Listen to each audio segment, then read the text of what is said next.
सभी को स्वागत है आज का भक्ति शास्त्री क्लास में। आज हम लोग भक्ति रसामृत सिंधु ग्रंथ का पंचम अध्याय शुभारंभ करेंगे। 5th chapter. ये माइक है, यस पढ़िए पंकज प्रभु। 5th chapter. ये 5th चैप्टर का नाम क्या है? शुद्धता। और ये सब चैप्टर कौन सा श्लोक के ऊपर आधार है? वही क्लेशाग्नि शुभदा मोक्ष लघुता कृत सुदुर्लभ सांद्रानंदा विशेषात्मा श्री कृष्ण कर्षणी शचर। पिछले वाला क्या किया हम लोग? पिछले मोक्ष यानी मोक्ष से बहुत ऊपर है भक्ति। वो पिछले दिन हम लोग बहुत डिटेल में चर्चा किया था। रूप गोस्वामी उन्होंने बहुत अलग अलग उदाहरण दिया जिससे ये साबित होता है कि मोक्ष से बहुत ऊपर है भगवत भक्ति। तो आज क्लेशाग्नि सुभदा मोक्ष लघुता कृत सुदुर्लभ आज जो है शुद्धता भक्ति का, तो उसके ऊपर ये चैप्टर है। लेकिन सब चैप्टर इसी वही श्लोक के आधार पे है। ठीक है, यस पढ़िए। पढ़िए। हरे कृष्णा। 5वां अध्याय 5 भक्ति की शुद्धता। अभी तक श्रील रूप गोस्वामी के व्यापक रूप में दिए गए निर्देशों का सार इस प्रकार है। जब तक मनुष्य की प्रवृत्ति सांसारिकता की ओर रहती है अथवा वह आध्यात्मिक तेज से एकाकार होने का इच्छुक रहता है, तब तक वह शुद्ध भक्ति के प्रदेश में प्रवेश नहीं कर सकता। इसके आगे रूप गोस्वामी का कथन है कि भक्ति सारी समझ आ गया कौन सा श्लोक है? पहला वाला सेंटेंस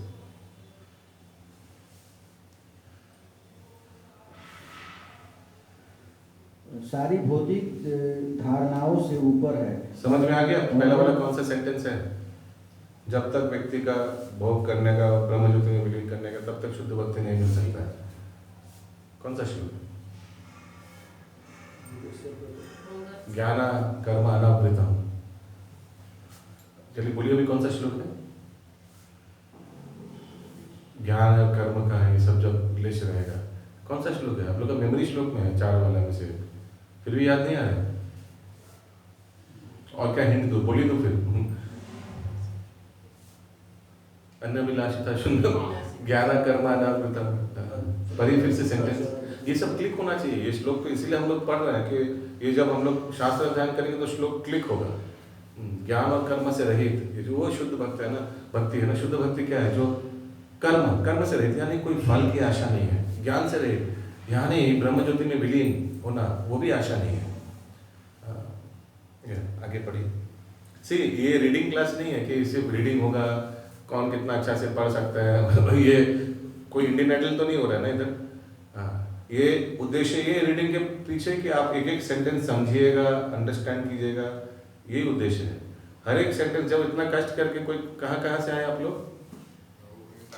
इंटेली मार्केट, आप सियालदा से, आप इंटेली, आप पिकनिक करने कितना दूर दूर से लोग आया, इतना कष्ट करके आधा घंटा आने में लगा, आधा घंटे जाने में लगेगा, तो वो आना सार्थक होना चाहिए ना।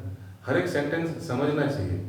ठीक है, जब पूछ रहा हूँ तो बता नहीं पा रहे हैं, और नहीं पूछ रहा हूँ तो मैं समझ रहा हूँ कि आप लोग समझ चुके हैं। नहीं समझ में आ रहा तो पूछिए। देश, वर्ग, समाज या परिस्थितियां विशेष तक सीमित नहीं है। श्रीमद् भागवत में भक्ति के दिव्य एवं अहेतुकी कहा गया है। भक्ति किसी लाभ की आशा के बिना की जाती है और इसे कोई भी भौतिक परिस्थिति रोक नहीं पाती। यह भेदभाव से रहित होकर सर्वसुलभ है और जीवों की स्वाभाविक वृत्ति है। मध्य युग में चैतन्य जीवों की स्वाभाविक वृत्ति है। तो भक्ति करना ये स्वाभाविक वृत्ति है। बाकी सब हम लोग को एक्वायर करना पड़ता है। जैसे क्या क्या वृत्ति हम लोग एक्वायर किया है? जैसे सोचिए फॉर एग्जांपल मोबाइल चलाना, ये सीखना पड़ रहा है। किसी से सीख के या देख के सीखा है हम लोग। और कुछ अलग अलग चीज कार्य सोचिए, मृदंग सीखना पड़ता है, दूर लोगों से हारमोनियम सीखना पड़ता है। लेकिन ये स्वाभाविक वृत्ति है। चलना फिरना क्या सीखेंगे हम लोग? जब बड़ा हुआ तो खुद ही चलने लग गए। खाना पीना ये सब कोई किसी को सिखाना पड़ता है? ऐसे खाया जाता है, तो खुद ही खा लेगा, है ना। वही तो भक्ति भी भजन कीर्तन करने की स्वाभाविक वृत्ति स्फुरित हो जाएगा। ऑटोमेटिक आ जाएगा। भक्तों की संगत में रहिए, ऑटोमेटिक 2-4 दिन पहले लोग देखिएगा, पहला दिन कीर्तन करेंगे जब सब थोड़ा ऐसे ऐसे करते ताली मारे, देखा आप लोग ने? कोई रिपीट नहीं करते, ऐसे ऐसे क्या करते, वही व्यक्ति कुछ दिन बाद ऐसे ऐसे करके कीर्तन करेगा। हाँ, स्पिरिट हो जाएगा ऑटोमेटिक। या आगे मध्य युग में चैतन्य महाप्रभु के महान पार्षद नित्यानंद प्रभु के तिरोधाम के पश्चात पुरोहितों का एक वर्ग अपने को नित्यानंद के वंशज कहकर गोस्वामी कहलाने लगा। उन्होंने यह भी दावा किया कि भक्ति का अभ्यास तथा उसका प्रचार करके विशिष्ट वर्ग तक की ही सीमित है, जिसे नित्यानंद वंश कहा जाता है। इस समझ में आ रहा है? मिले आप लोग ऐसे व्यक्तियों से? हमें नित्यानंद परिवारे, हमें अद्वैत आचार्य परिवारे मिले आप लोग? हम तो बहुत मिले ऐसे। ब्राह्मण घर का आदमी होता है। नहीं, ये अलग चीज है। हम नित्यानंद परिवार है, हमें अद्वैत परिवार है, वंशज। ये मंदिर हम लोग का अंडर में है। ऐसे कोई बोलता है। हाँ, अभी नाम नहीं लूंगा, रिकॉर्डिंग हो रहा है। तीन ठाकुर दर्शन में जाएंगे तो दूसरा वाला मंदिर में पता चलेगा, अच्छे से पता चलेगा। ये हम लोग का परिवार का ये अधिकार है ऐसे करके। हालांकि व्यक्ति चार नियम एकदम उल्लंघन कर रहा है जबरदस्त। आगे उन्होंने यह भी दावा किया कि भक्ति का इस तरह कुछ काल तक वे अपनी कृत्रिम शक्ति बनाए रहे। तभी गौड़ीय वैष्णव संप्रदाय के सशक्त आचार्य शील भक्ति सिद्धांत सरस्वती ठाकुर ने उनके इस विचार को पूरी तरह छिन्न भिन्न कर दिया। कुछ काल तक घोर संघर्ष चलता रहा, किंतु इसे सफलता मिली और अब यह भली भांति स्थापित हो चुका है कि भक्ति किसी वर्ग के लोगों तक ही सीमित नहीं है। इसके अतिरिक्त जो भी व्यक्ति भक्ति में लगा हुआ है वह पहले से उच्च वर्ग ब्राह्मण के पद पर प्रतिष्ठित है। इस तरह शील भक्ति सिद्धांत सरस्वती ठाकुर ने इस आंदोलन के लिए जो संघर्ष किया वह सफल हुआ है। तो इन लोग कैसे बोलते हैं कि हम लोग नित्यानंद प्रभु के परिवार से हैं, प्रवचन सिर्फ हम लोग ही करेंगे, क्लास सिर्फ हम लोग ही देंगे, बाकी किसी को अधिकार नहीं है। आप उस खून में नहीं है, वो खून आप में नहीं है। समझ रहे? खून हम वंशज में, वो खून मेरे में है, तो मैं इसे प्रचार कर सकता हूँ, ऐसे करके उन लोग क्लेम करते हैं। तो भक्ति सिद्धांत सरस्वती ठाकुर बहुत इसको खंडन किया। अपर संप्रदाय वाले और ये है वंशज वाले, इन लोगों को बहुत तरह से हो सकता है सत्य भी बोल रहा होगा कि सचमुच वो नित्यानंद प्रभु के वंशज में आता है, लीनियज में आता है, अद्वैत प्रभु के लीनियज में आता है। लेकिन इसका मतलब ये नहीं कि वो भी फिर बर्थ हो गया। बर्थ समझते हैं, अधिकार हो गया कि हम लोग इससे प्रचार कर सकते हैं, कोई नहीं।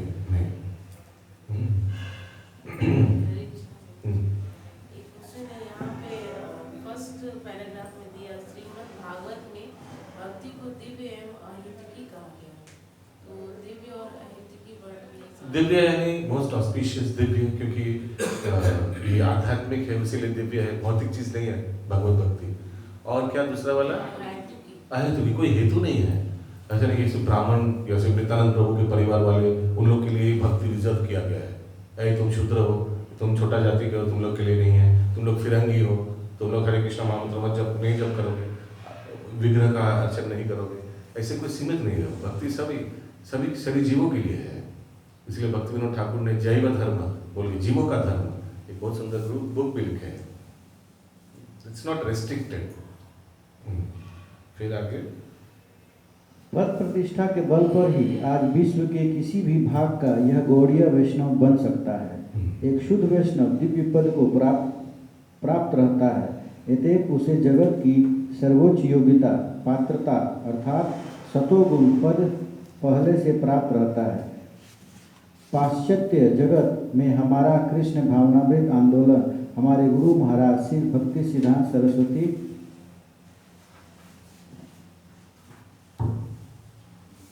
गोस्वामी प्रभुपाद के उपयुक्त सिद्धांत पर आधारित है। उनके प्रणाम पर ही हम पाश्चात्य देशों के सभी वर्गों से सदस्य बना रहे हैं। तथाकथित ब्राह्मणों का दावा है कि जो ब्राह्मण कुल में उत्पन्न नहीं हुआ वह जनेऊ धारण नहीं कर सकता और उच्च कोटि का वैष्णव नहीं बन सकता। किंतु हम इस सिद्धांत को नहीं मानते क्योंकि इसका समर्थन न तो रूप गोस्वामी करते हैं न ही विविध शास्त्र ही। तो बहुत ब्राह्मण दीक्षित होते हैं भक्त लोग इस्कॉन में, हालांकि वो चैटर्जी बैनर्जी परिवार में जन्म लिया है, लेकिन जय कृष्ण तत्ववेत्ता সেই गुरु है, किवा नाशी किवा विप्रो सन्यासी के बाद है जय कृष्ण तत्ववेत्ता সেই गुरु है। ओके, श्री रूप गोस्वामी विशेष रूप से यह उल्लेख करते हैं कि हर व्यक्ति को भक्ति ग्रहण करने और कृष्ण भावना भावित होने का जन्मसिद्ध अधिकार है। उन्होंने अनेक शास्त्रों से कई साक्ष्य दिए हैं और उन्होंने पद्म पुराण से एक विशिष्ट उदाहरण दिए हैं, जिसमें वशिष्ठ मुनि राजा दिलीप से कहते हैं, हे राजन, हर व्यक्ति को भक्ति करने का उसी तरह अधिकार है जिस तरह माघ मास दिसंबर जनवरी के प्रातःकाल स्नान करने का अधिकार। स्कंद पुराण के काशी खंड में समझ में आया ये? स्कंद पुराण के क्या समझ में आया बताइए, समझ बोलिए मिंटू प्रभु। सुबह स्नान करने का अधिकार, इसका मतलब क्या? ठंडा पड़ता है प्रभु जिस समय, हाँ, बहुत ठंडे रहते हैं। तो ये दोनों सिद्धांत से मैचिंग कराइए पंकज प्रभु, क्या समझ रहे हैं आप?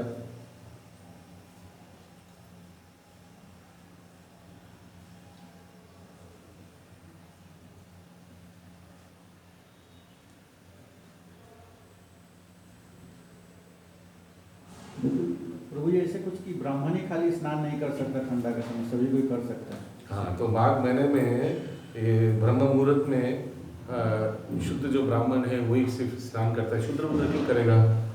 उनका अधिकार नहीं है, they don't deserve all this auspicious time में स्नान वगैरह वगैरह। हाँ, लेकिन यहाँ बताया जा रहा है कोई भी भक्ति का पात्रता हो सकता है, कोई भी, एनीबडी कैन बिकम पात्र डिवोशन सर्विस का। शायद ऐसे कुछ होगा रूल शास्त्र में कि only brahmanas can take part in Magh महीना। ठीक है, आगे।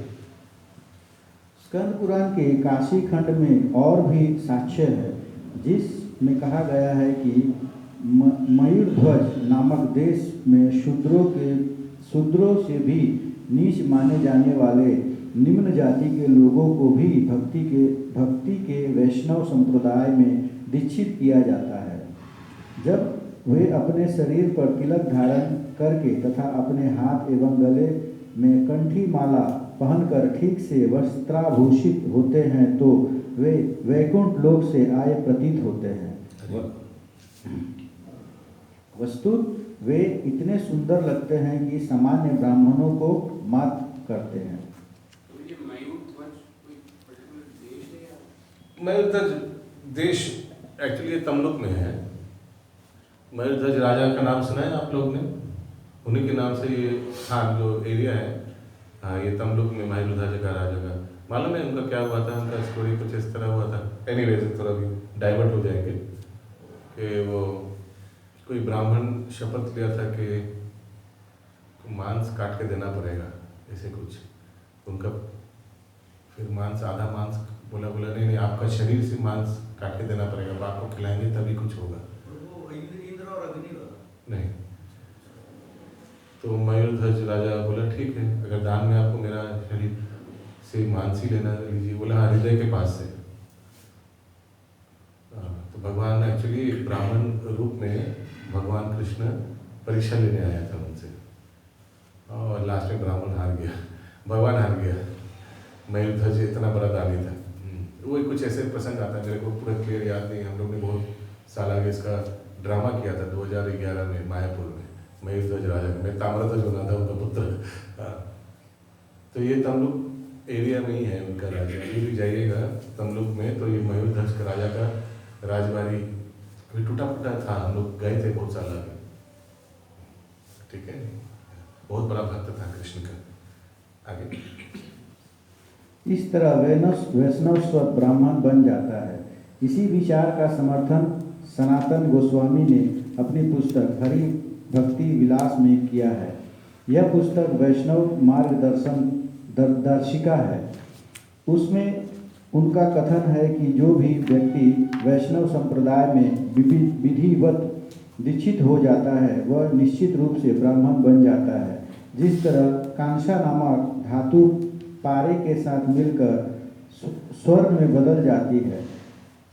आचार्य के मार्गदर्शक में प्रमाणिक गुरु किसी भी व्यक्ति को वैष्णव संप्रदाय में बदल सकता है, जिससे वह अपने आप ब्राह्मण के सर्वोच्च पद को प्राप्त कर लेता है।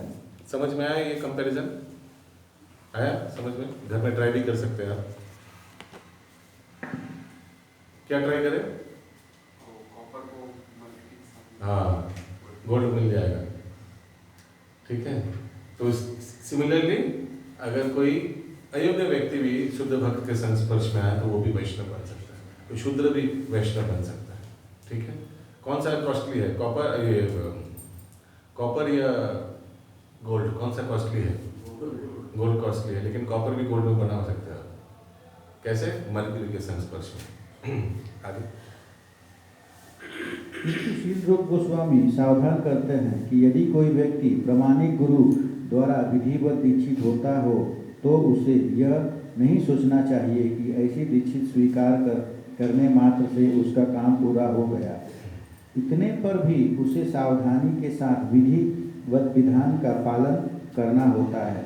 यदि गुरु मान लेने तथा दीक्षा लेने के बाद कोई व्यक्ति भक्ति के विधि विधानों का पालन नहीं करता तो वह पूर्ण च्युत होता है।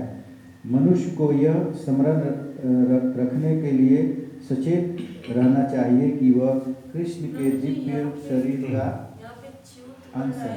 फॉल डाउन, फिर से पतन हो सकता है। कोई सोचे दीक्षा होगा, हमारा दीक्षा रहेगा, दीक्षा होगा, आमियों गुरु थे दीक्षा नहीं थी, ठीक है, लेकिन फिर आप मछली क्यों खा रहे हैं? अरे ये मछली माछ जले फल भूलेगा ऐसे, सुना है आपने? माछ जले फल, जब पेड़ का फल होता है तो मछली है पानी का फल। अब आपका भगवान बोले पत्रम पुष्पम फलम, ये तो फल है। हरे कृष्ण। ठीक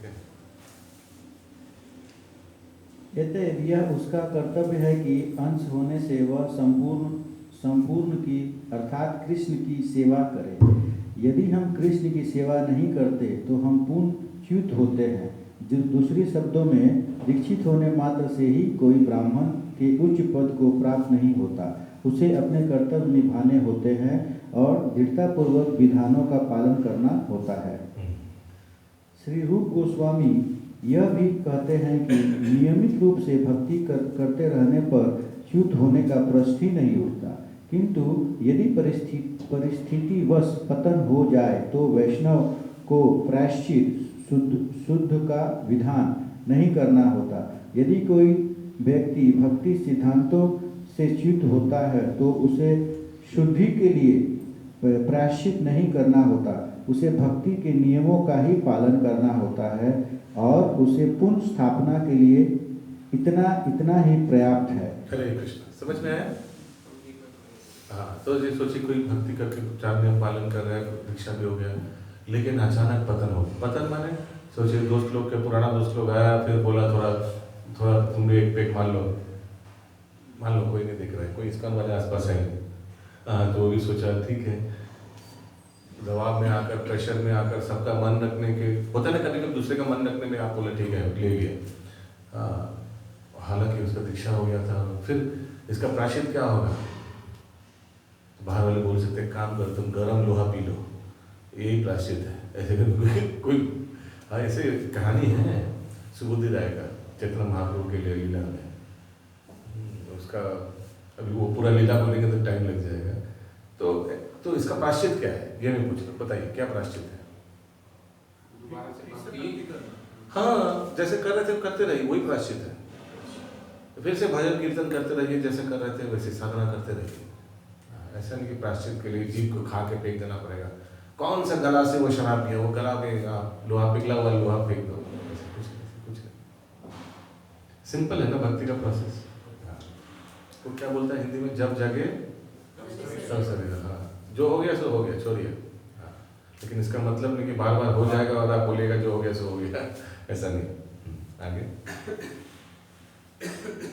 पर्याप्त वैष्णव भक्ति संप्रदाय का यही रहस्य है। व्यवहारत आध्यात्मिक चेतना के पद पर पहुँचने के 3 विधियाँ हैं। ये हैं कर्म, ज्ञान तथा भक्ति। अनुष्ठान। कर्मकांड कर्म के क्षेत्र में आते हैं। चिंतन की विधियाँ ज्ञान के क्षेत्र में आती है, किंतु उसने भगवान की भक्ति ग्रहण कर ली जिसने भगवान की भक्ति ग्रहण कर ली हो, उसे कर्म या ज्ञान से कोई सरोकार नहीं रहता। यह पहले ही बतलाया जा चुका है कि शुद्ध भक्ति में कर्म या ज्ञान का लेश मात्र भी नहीं रहता। भक्ति में शुष्क चिंतन, ज्ञान या कर्म कांड का कोई स्थान नहीं होना चाहिए। हरे कृष्ण। समझ में आया? शुष्क चिंतन, मन गरा, अपना मन के हिसाब से कुछ नहीं होना चाहिए।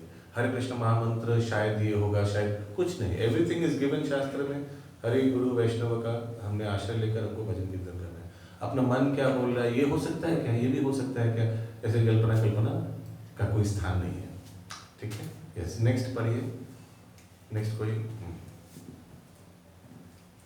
इस प्रसंग में श्री रूप गोस्वामी श्रीमद् भागवत से 11.21.2 प्रमाण प्रस्तुत करते हैं, जिसमें भगवान कृष्ण उद्धव से कहते हैं, पात्रता एवं अपात्रता में इस प्रकार अंतर किया जा सकता है। जो लोग पहले से भक्ति करने में लगे हुए हैं, उन्हें सकाम कर्म या ज्ञान की विधियों का सहारा लेने की आवश्यकता नहीं होगी। यदि कोई भक्ति में दृढ़ रहता है और आचार्यों तथा अधिकारियों द्वारा बनाए गए विधानों से संचालित होता है, तो यह सबसे बड़ी पात्रता है। हरे कृष्ण। समझ में आया?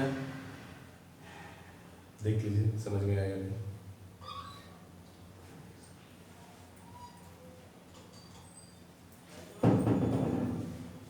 नहीं समझ में आया तो पूछिए। तो बेसिकली हम अगर अपने जो रूल्स एंड रेगुलेशंस को फॉलो करते हैं तो कर्म कांड वगैरह ये सब का कोई दरकार नहीं है। कोई यज्ञ अनुष्ठान करके वो जो आगे लोग करते थे उसका कोई दरकार नहीं है। मेंटल स्पेकुलेशन, ज्ञानी बनने का कोई दरकार नहीं है। जैसे पूरा डिवोशनल सर्विस में ये सब नहीं रहता है कि वो फिर हम लोग जो फल की आशा करने के लिए जो यज्ञ वगैरह करते थे, भगवान जो दरकार है वो भगवान ऐसे ही भक्त को देगा, और जो भी भक्त के पास है वो उसका सुरक्षा भी प्रदान करेगा। ये भगवान बताते हैं, योगक्षेमं याम्यहम्। अलग से अपना बारे में, अपना कैसे जीविका होगा, ये सब के बारे में सोचना नहीं। वो सब भगवान ऐसे ही करेगा। कर्मकांड का कोई दरकार ही नहीं है। तो जैसे शिवरात्रि आया हुआ, तो उसमें हम लोग को शिव जी को पानी डाल सकते हैं, लेकिन ये नहीं कि शिवरात्रि में रात जागरण करना है, ये तो कर्मकांड नहीं है ना, ये तो कर सकते हैं। I mean, देखिए उद्देश्य क्या है, आप शिव जी को किस तरह से देख रहे हैं ये समझना पड़ेगा। व्हाट कैसे आप देख रहे हैं शिव जी को। शिव जी को परम वैष्णव समझ कर अगर सारा रात जागरण करके हरिनाम किया तो कर सकते हैं, वो कर्मकांड में नहीं आएगा। उद्देश्य is very important. Why is very important. Why, क्यों आप करना चाहते हैं शिव जी को, तो उसी में आपका उत्तर मिल जाएगा।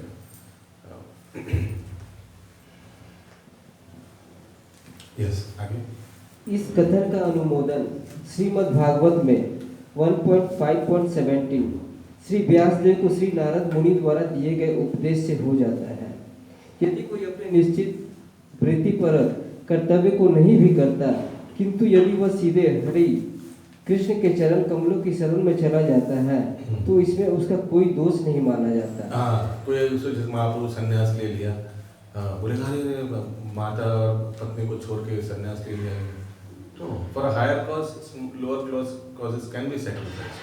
हालांकि वैष्णव लोग सैक्रिफाइस नहीं करते, उन लोग भी आयोजन करके ही आता है।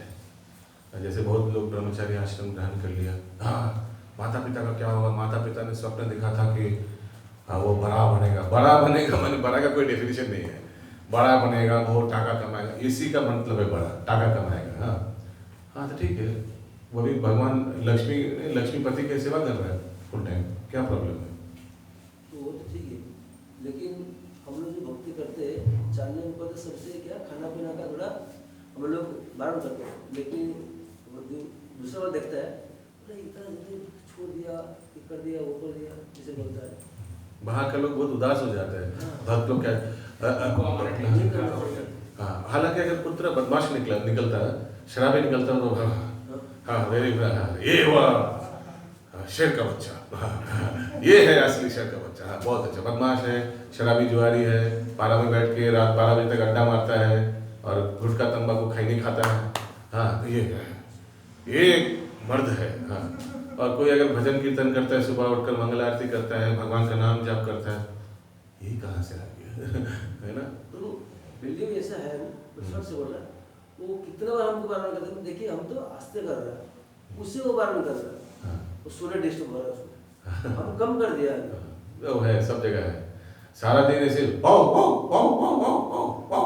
वो सुनने में अच्छा लगता है, कुकुर पालेगा, लेकिन आप कीर्तन करिए मंगल आरती में उसको सुबह हमारा नींद खराब कर दिया। आपका कुकुर 24 घंटा भौ भौ भौ भौ कर रहा है, नहीं वो अच्छा, कितना मधुर स्वर है, सुनिए कितना मधुर स्वर है वो अच्छा लगेगा, लेकिन ऐसे कुछ कर नहीं सकते, ये कलियुग का मेंटालिटी है। यस, आगे। और सभी तरह से उसका पद सुरक्षित रहता है।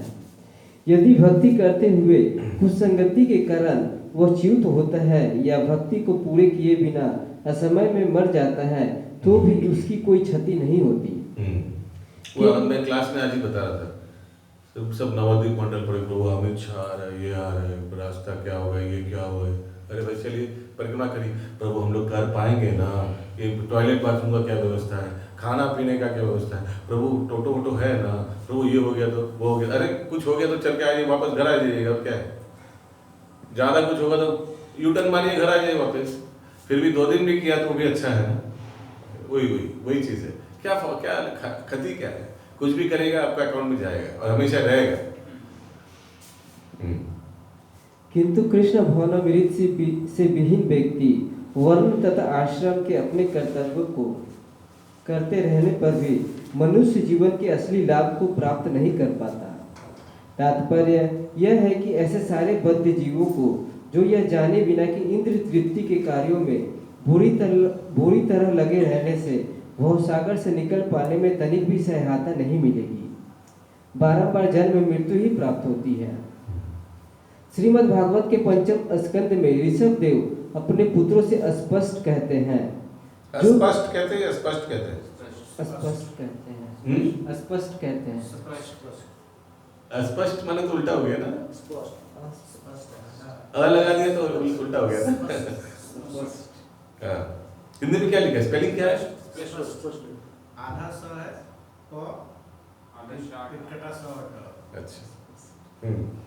जो लोग सकाम कर्मों में लगे हुए हैं वे बारंबार जन्म मृत्यु के चक्कर को स्वीकार करते हैं। वे जब तक वासुदेव के लिए प्रेममयी भावना विकसित नहीं कर लेते तब तक प्रकृति के कठोर नियमों से छूट पाने का प्रश्न ही नहीं उठता। अतएव जो व्यक्ति वर्णाश्रम धर्म में तो गंभीरता पूर्वक लगा रहता है किंतु भगवान वासुदेव के लिए प्रेम विकसित नहीं कर पाता, उसे अपने इस मनुष्य जीवन को व्यर्थ ही गंवाने वाला समझना चाहिए।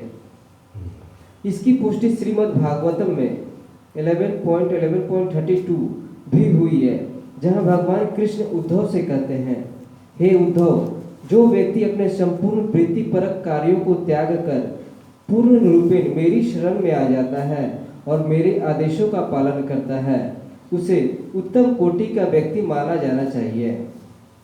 भगवान के इस कथन से यह समझा जाता है कि जो लोग परोपकारी, नैतिक, चारित्रिक, परमार्थिक, राजनैतिक तथा सामाजिक कल्याण कार्यों के प्रति सामान्यतः आकृष्ट रहते हैं वे केवल संसारी दृष्टिकोण से उत्तम व्यक्ति माने जा सकते हैं।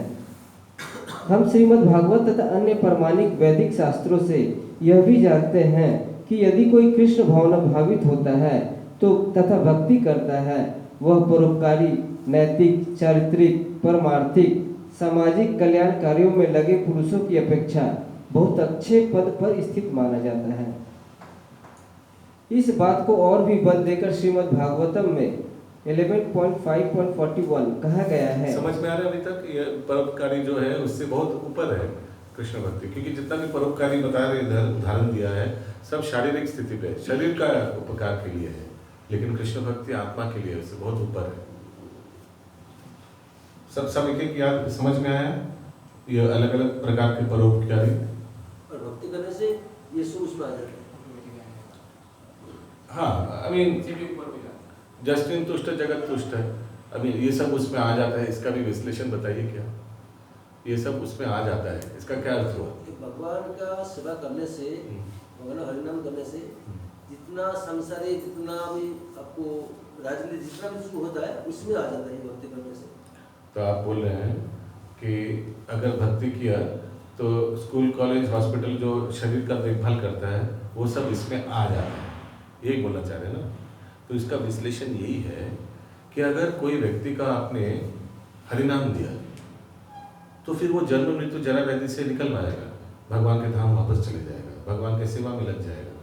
तो फिर आपका ये हॉस्पिटल वगैरह का कोई दरकार नहीं पड़ेगा जो शरीर के लिए ठीक बके।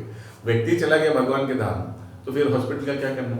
इस तरह से devotional service includes all these things. उस तरह से उसका अगर किसी का आत्मा का उपकार किया तो वो आत्मा उद्धार हो गया, उसको तो भौतिक शरीर धारण नहीं करना पड़ेगा। तो फिर उस भौतिक शरीर के लिए हॉस्पिटल या स्कूल पढ़ाई ABCD करने का कोई दरकार ही नहीं। इस तरह से भक्ति सब कुछ इंक्लूड करते हैं, ठीक है क्या? इसी बात को और भी बल देकर श्रीमद् भागवत में 11.5.41 कहा गया है, जहाँ करभाजन मुनि महाराज निमि को इसी प्रकार संबोधित करते हैं। हे राजन, यदि कोई व्यक्ति वर्णाश्रम धर्म के अंतर्गत निहित अपने वृत्तिपरक कार्यों को त्याग देता है किंतु भगवान के चरण कमलों में पूर्णतः शरणागत हो जाता है तो वह ना तो ऋणी रहता है, ना ही उसे वे विभिन्न कार्य करने पड़ते हैं जिन्हें हम ऋषियों, पूर्वजों, जीवों, परिजनों तथा समाज के सदस्यों के लिए करते हैं। ये श्लोक बहुत इंपॉर्टेंट है। देवर्षि भूताप्त नृणाम पितॄणाम ना किंकरो नायरिणी च राजन् सर्वात्मनस्य शरणं शरणं गतो मुकुंदम परिनित्यकार्थ।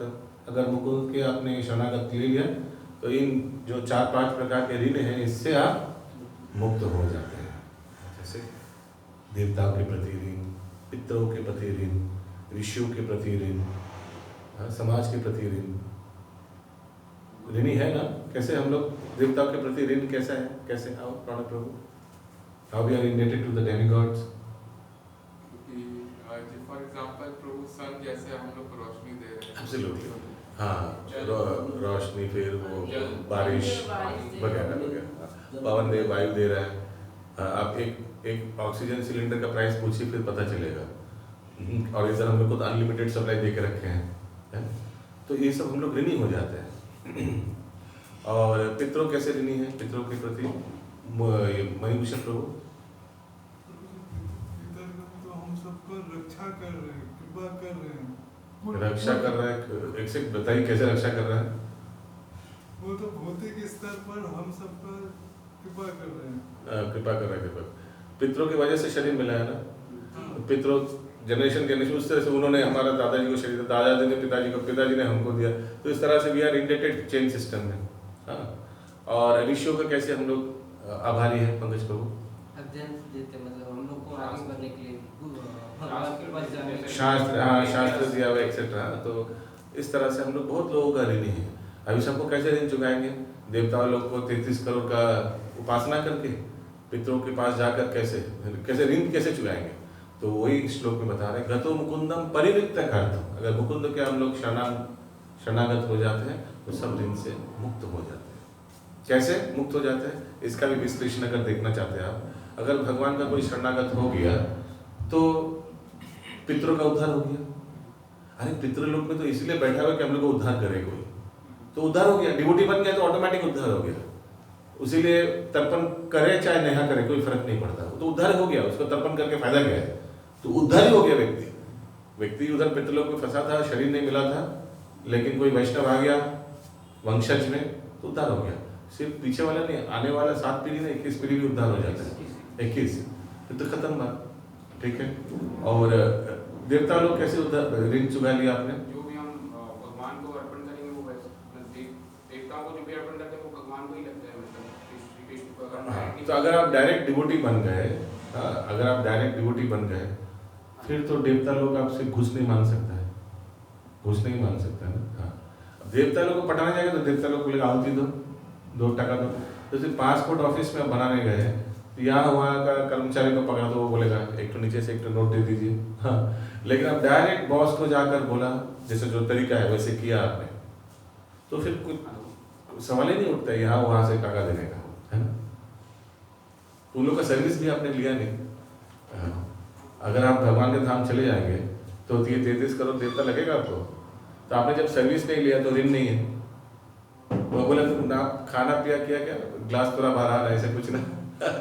मैं तो आपको सर्विस ही नहीं लिया, मैं तो भगवान के धाम चला गया। तो फिर कोई ऋण का बात ही नहीं। अब पुराना ऋण कौन चुकाएगा, तो भगवान देख लेगा, ठीक है। तो भगवान से मांगे उन लोग। तो इस तरह से एक्चुअली देवताओं का कोई ऋण सब खत्म हो जाते हैं, सब ऋण से मुक्त हो जाता है व्यक्ति। उसीलिए कोई दरकार नहीं पड़ता ये सब शारीरिक ऑब्लिगेशंस जो है, नो नीड। कोई बोल सकता है माता पिता का ऋण, माता पिता को क्या होगा, फिर उन लोग का देखभाल कौन करेगा। यहाँ जो ब्रह्मचारी लोग ज्वाइन किया उन लोग भी इसीलिए लिया गया कि उन लोग का माता पिता का कोई देखभाल करने लायक है, उसीलिए ये क्राइटेरिया रहता है ब्रह्मचारी आश्रम ज्वाइन करने के लिए। कोई बोल सकता है मेरा बड़ा भैया है, वो देख लेगा, वो नौकरी करता है। कोई बोल सकता है मेरा तो भाई बहन कोई नहीं है, लेकिन मेरा माता पिता अभी जिंदा है, पिता माता को देख लेगा। और अगर कुछ गड़बड़ भी हो गया सोचिए बाद में, तो हम आश्रम से क्या जाएंगे।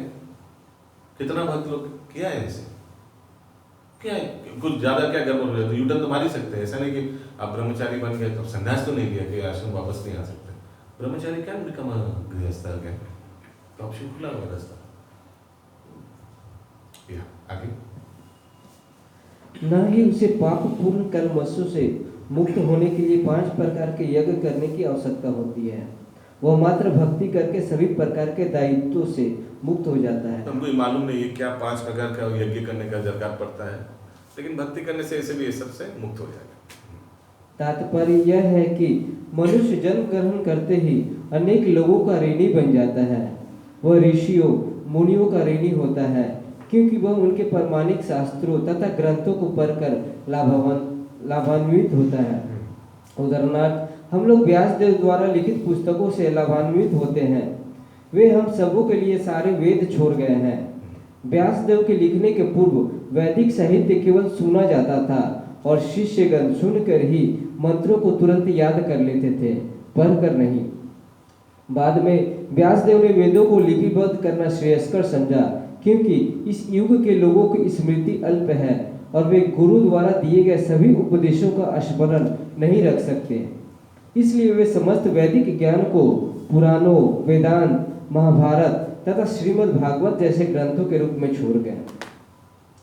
उनके अतिरिक्त शंकराचार्य, गौतम मुनि, नारद मुनि आदि ऋषियों के भी हम ऋणी हैं, क्योंकि हम उनके ज्ञान से लाभ उठाते हैं।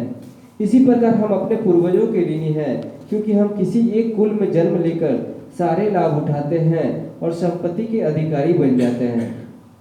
इसलिए हम अपने पूर्वजों के ऋणी हैं और उनकी मृत्यु के बाद हम उन्हें पिंड दान करने होते हैं। इसी प्रकार हम सामान्य जनों, अपने परिजनों, मित्रों तथा गाय, कुत्ते जैसे पशुओं तक के ऋणी हैं, क्योंकि वे हमारी इतनी सेवा करते हैं। इस तरह हम देवताओं, पितरों, मुनियों, पशुओं तथा समाज के प्रति ऋणी रहते हैं। हमारा कर्तव्य है कि हम समुचित सेवा द्वारा उनको प्रतिदान दें। किंतु यदि कोई सारे कृत्य कार्यों को त्याग कर एकमात्र भगवान की शरण में जाता है, तो भक्ति के एक ही प्रहार से वह ना तो ऋणी रहता है, ना किसी अन्य लाभ के स्रोत का कृतज्ञ रहता है। भगवत गीता में भी भगवान कहते हैं, तुम सारे कार्यों को त्याग कर मेरी शरण में आओ, मैं तुम्हें अशाश्वत करता हूँ कि मैं सारे पाप कर्मों के फलों से तुम्हें सुरक्षा प्रदान करूंगा। कोई यह सोच सकता है कि भगवान के शरणागत होने से वह अपने अन्य कार्यों को नहीं कर सकेगा, लेकिन भगवान बार बार यही कहते हैं, तुम संकोच मत करो, तुम यह मत सोचो कि तुम अपने अन्य सारे कार्यों को छोड़ रहे हो, इसलिए तुम्हारे जीवन में कोई दोष आ जाएगा। हरे कृष्ण। ठीक है, ऐसे जप करने के समय आ सकता है दिमाग में कि जप करते हैं और थोड़ा कुछ काम भी कर लेते हैं, थोड़ा बिल्स पेमेंट कर देते हैं, साथ ही साथ हो जाएगा। अरे भूल जाएंगे तो फिर पेंडिंग ही रह जाएगा, ऐसे करके दिमाग में आ सकता है। लेकिन भगवान बता रहे हैं कि नहीं, डोंट वरी, सिर्फ हमारा नाम लो, सब कुछ हम कर देंगे। मैंने प्रवचन में ये भी सुना है कि भगवान ये एश्योरेंस देता है कि जप करने के समय अगर कोई कार्य अधूरा रह जाता है और आपको याद आया, लेकिन फिर भी आपने संकल्प लिया नहीं मैं नहीं करूँगा, मैं सिर्फ वही पवित्र भगवान का नाम ही जप करूँगा, तो वो कार्य साक्षात भगवान आकर वो संपादन कर देता है। यही हाँ, क्योंकि यूट्यूब तक यो आपने संकल्प किया कि नहीं मैं सिर्फ भगवान का नाम जप करूँ, तो भगवान के संकल्प मैं इस भक्त का सब कार्य कर दूंगा। ऐसा मत सोचो, मैं सभी प्रकार से तुम्हारी रक्षा करूंगा। यह है भगवत गीता में भगवान कृष्ण का आश्वासन। अगस्त्य संहिता में एक अन्य साक्ष्य मिलता है, चूंकि मुक्त आत्माओं को शास्त्रों के विधानों की आवश्यकता नहीं होती, अतएव जो लोग भगवान रामचंद्र की सेवा में लगे हुए हैं उन्हें भी वेदांगों में इंगित अनुष्ठानों को करने की आवश्यकता नहीं होती। दूसरे शब्दों में भगवान रामचंद्र या कृष्ण के भक्त पहले से मुक्त पुरुष होते हैं और उन्हें वैदिक साहित्य के अनुष्ठान विभाग कर्मकांड में उल्लिखित विधि विधानों का पालन करने की आवश्यकता नहीं रह जाती। इसी प्रकार श्रीमद् भागवतम में 11.5.42 करभाजन मुनि राजा निमि को संबोधित करते हुए कहते हैं, हे राजन, जो व्यक्ति देवताओं की पूजा करना छोड़ चुका है और जो अपनी सारी भगवत भक्ति में केंद्रित किए रहता है वह भगवान को अत्यंत प्रिय होता है। अतएव यदि वह त्रुटिवश कोई वर्जित निषिद्ध कार्य करता है तो उसे प्रायश्चित करने की कोई आवश्यकता नहीं पड़ती, चूंकि भगवान उसके हृदय में वास करते हैं। अतएव वे भक्त की आकस्मिक त्रुटि पर दया दिखलाते हुए भीतर में त्रुटि सुधार कर देते हैं। भगवत गीता में भी कई स्थलों पर इसकी पुष्टि हुई है कि भगवान कृष्ण अपने भक्तों पर विशेष अनुग्रह रखते हैं और बलपूर्वक घोषणा करते हैं कि उनके भक्तों का किसी भी तरह पतन नहीं हो सकता, वे सदैव उनकी रक्षा करते हैं। कौन सा श्लोक मालूम है? प्रतिज्ञा तव गोविंदे न मे भक्त प्रणश्यति इति संस्मृत्य प्राणाम संधारणाम। ओके, सो ये छोटा चैप्टर था, क्योंकि अभी हम लोग के पास थोड़ा समय, हम लोग 9 बजे तक आज क्लास करेंगे, हम लोग ये छठा अध्याय शुरू करेंगे। यस, नेक्स्ट पढ़िए रोशनी माता जी। हरे कृष्णा। अध्याय 6 भक्ति कैसे की जाए। एक बार हम लोग श्रील प्रभुपाद का आशीर्वाद लेके इस अध्याय प्रवेश करते हैं। नमो विष्णुपादाय कृष्ण पृष्ठाय भूतले श्रीमती भक्ति वेदांत स्वामी नामने नमस्ते सारस्वती देवी गौरवाणी प्रचारिणे निर्विशेष शून्यवादी पाश्चात्य देशतारिणे। श्रील प्रभुपाद की जय। So how to discharge devotional service, बहुत ध्यान से श्रवण कीजिए। यस, तो जैसे ऋण चढ़ता है लोग के ऊपर में, जैसे ऋण, हाँ, डेट इन डेट लोग के ऊपर लगता है, तो उसको उतारना क्या इम्पोर्टेंट है। भक्ति में भी रहते हैं। फॉर एग्जांपल जैसे पिंडदान के बारे में लिखा हुआ था, एंसेस्टर्स लोग का भी ऋण हम लोग का कर रहे हैं, तो ये सब क्या इम्पोर्टेंट है भक्ति में भी रहते हुए? इम्पोर्टेंट नहीं है, लेकिन कभी कभी ये भी देखना पड़ता है कि क्या हम उस स्तर पे भक्ति कर रहे हैं कि हम ऋण चुका दिया। You have to see your position also, क्या उस स्तर पे है कि मेरा भक्ति उतना तीव्र हो रहा है कि वो गया में जाकर पिंडदान करने का कोई दरकार नहीं है, बाबूघाट में जाकर तर्पण करने का कोई दरकार नहीं, मेरा भक्ति तो अच्छा हो रहा है, इसका बेनिफिट तो मिल रहा है। उतना कॉन्फिडेंस है क्या हमको? क्या उतना कॉन्फिडेंस है कि आज अगर हमारा मृत्यु हो जाए तो मैं भगवान के धाम वापस जाऊंगा? कोई है यहाँ उपस्थित जो इस गारंटी से बोल सकते हैं कि उस तीव्रता से मेरा भक्ति हो रहा है कि अगर मेरा आज मृत्यु हो तो मैं भगवान के धाम जाऊंगा? है कोई इधर उपस्थित ऐसे बोल सकता है? तो इसीलिए भक्त लोग क्या सोचता है कि ठीक है, पिंडदान करने का दरकार नहीं है, तर्पण करने का दरकार नहीं है, लेकिन क्या मेरा भजन कीर्तन तो उतना नहीं हो पा रहा है, कर ही देते हैं। अच्छा है, भगवान विष्णु का प्रसाद मिल जाएगा, कोई नहीं भी है तो नहीं मिलेगा, और क्या होगा? तो आपने फिर भी एक भगवान का प्लेट, भगवान का भोजन प्रसाद लेकर एक कलपता में रखकर अपने ऊपर छत पे देखे आया और बोल गया कि हे मेरे मित्रों, आकर विष्णु प्रसाद ग्रहण कीजिए जिनको जिनको शरीर नहीं मिला है। ठीक, it's not much of A headache ना, ज़्यादा तो कुछ है नहीं इसमें करने का, कर ही सकते हैं थोड़ा। और सोचिए, देखा आपने कोई पितरों है ही नहीं, कोई बात नहीं, थोड़ा पोका, थोड़ा कौवा, कोई पंछी अगर खाएगा विष्णु प्रसाद तो उन लोग को भी दिव्य शरीर मिलेगा, है ना? प्रॉब्लम, उसमें कोई क्षति नहीं है। हाँ, लेकिन एट द सेम टाइम इसका बहाना नहीं ले सकते हैं कि हम लोग अभी डिवोटी हो गए। आपको 5 लाख रुपए मिलता था ना, गया, क्यों? ऋण परिवृत्त करता, ऋण चुका लिया हमने सब आपका। कैसे? मतलब श्लोक में लिखा हुआ देखिए। ये नहीं हम लोग कर सकते हैं। तो वो जो ऋण है, वो जो भौतिक स्तर पे जो ऋण है, वो सब हम लोग को मुक्त करना ही पड़ेगा फिजिकली। किसी को हम लोग को दुख नहीं दे सकते हैं, किसी व्यक्ति को, कि हमारे आचरण से कोई अगर दुख मिले तो वो अहिंसा होगा। बोला हमने तो मारा नहीं उनको, लेकिन अहिंसा में प्रभुपाद डेफिनेशन में बताते हैं, इवन इफ यू मेंटली किसी को एंजाइटी भी दिया, एंजाइटी मैंने आपके वजह से कोई चिंता में पड़ गई, वो भी अहिंसा है। मैंने आपने अहिंसा की, मैंने आपने हिंसा किया, सॉरी, वो भी हिंसा है, वो मैंने आपने हिंसा किया। Because if you somebody is in anxiety, चिंता में पड़ गया, कोई दुख में है, कोई सोच में पड़ गया, वो भी हिंसा है। वैसे नहीं करना चाहिए।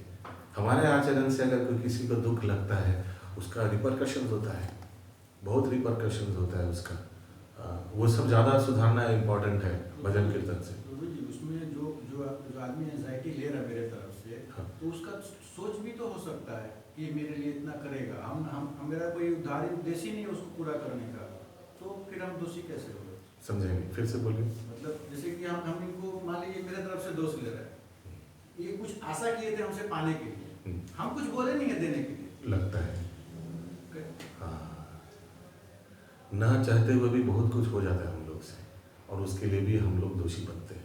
ना चाहते हुए भी चिड़िया हमारे पैर के नीचे कुचल जाते हैं, तो आप बोल सकते हैं मेरे पैर के सामने आया क्यों भाई, मैं तो तुमको बोला नहीं, मेरा चप्पल के सामने क्यों आया? अगर कोई आपसे कुछ उम्मीद करता है, देखिए सिग्नल में भीख मांगने आता है आपसे, उम्मीद करके आता है कि आप कुछ देंगे उनको। आप अगर बोला हम तो बुलाया था नहीं था, वो खुद आया, तो आपने बैग में प्रसाद क्यों नहीं रखा? ये प्रश्न उठेगा पहले। बोले हम आई ऑब्लिगेटेड, मेरा क्या बनता है कि उनको देना? हाँ बनता है, क्योंकि आप वैष्णव है, क्योंकि आप वैष्णव है, बहुत चीज़ आपके ऊपर दायित्व आ जाता है ना चाहते हुए भी। वो मैंने बताया था ना, सुपरमैन या स्पाइडरमैन कोई पिक्चर में हमने देखा था, उसमें एक लाइन आता है, विद पावर कम्स रिस्पॉन्सिबिलिटी। आप वैष्णव बना तो ऑलरेडी आपके ऊपर बहुत ज़्यादा रिस्पॉन्सिबिलिटी आ गया। आप जिनसे मिले उनको हरिनाम दिया है क्या? आप जिनसे मिले उनको भक्ति में लाए हैं क्या? नहीं लाए तो फिर आपका अपराध हो रहा है। तो आप बोल सकते उतना टाइम क्या है उसका, उतना माथा पची, हाँ क्योंकि आप वैष्णव है, these are your responsibilities additional. तो अनजाने में भी किसी को चोट लगे आपका वचन से, उसीलिए हम लोग बोलते हैं ना प्रवचन के बाद, अगर मेरा पानी में कुछ त्रुटियां हो गई, किसी को चोट लगा तो क्षमा कर दीजिएगा। क्योंकि कभी कभी प्रवचन में कुछ हम पाठ कर रहे हैं और कोई व्यक्ति धरी, बाप रे ये तो मेरे लिए एकदम लागू है, शायद प्रभु मेरे को ही बोल रहे हैं, ऐसा होता है ना कभी कभी। तो अनजाने में कभी मन में वही घूम रहा है, अरे मेरे लिए में, तो वो भी अपराध है। तो बोले मेरा तो इंटेंशन नहीं था, मैं तो जो था वो बोल दे, लेकिन अनजाने में भी किसी को दुख चला गया तो जाने में गया तो कितना खटी होगा सोचिए। इसको इस तरह से लेना चाहिए। तो हमारे आचरण से कोई अगर दुख पा रहा है, हमारे वाणी से कोई अगर दुख पा रहा है और हमको पता नहीं, तो भी पाप लगता है, और पता है तो सोचिए क्या होगा। आप अपना हाथ साफ नहीं रख सकते, बोले भाई मैं तो कुछ किया नहीं, you can not say that. प्रभु जी सर, इसमें अगर गुरु अपने शिष्य को सही करने के लिए मानिए कुछ ऐसा बोल रहे हैं, हाँ, जो हो सकता है शिष्य को उस पर्टिकुलर मोमेंट पे हर्ट कर जाए, हाँ, तो उसमें तो नहीं, उसमें तो कोई अपराध नहीं लगेगा, क्योंकि उद्देश्य क्या है, अगेन मैं बार बार बोल रहा हूँ, वाई, उद्देश्य क्या है गुरु का बोलने का पीछे, कि सामने वाला सुधर जाए। सो उद्देश्य इज वेरी इंपॉर्टेंट। ठीक है, आगे। श्री रूप गोस्वामी बताते हैं कि उनके ज्येष्ठ भ्राता सनातन गोस्वामी ने वैष्णव के मार्गदर्शन के लिए, रूप गोस्वामी का एक प्रसंग आता है। एक बार रूप गोस्वामी भगवान का लीला को स्मरण कर रहे थे रास्ते में, उन्होंने देखा कि भगवान श्रीमती राधा रानी को फूल तोड़ने के लिए राधा रानी को उठाया, ऐसे करके उठाया, क्योंकि वो जो डाली था ना जिसमें फूल लगा हुआ था बहुत ऊपर था, तो श्रीमती राधा रानी ने फूल तोड़ने के लिए उठा, डाली पकड़ के ऐसे तोड़ने गया, तो भगवान ने उसी अवस्था में उनको छोड़ के चले गए। हाँ, हंसी मजाक में ऐसे भगवान ने किया, और श्रीमती राधा रानी ऐसे लटक रहे हैं, और तो ये स्मरण करते हुए, अभी रूप गोस्वामी रूप मंजरी है भगवान का लीला में, तो वो उनको हंसी आ गया, ऐसे करके स्मरण करा। उसी रास्ते में एक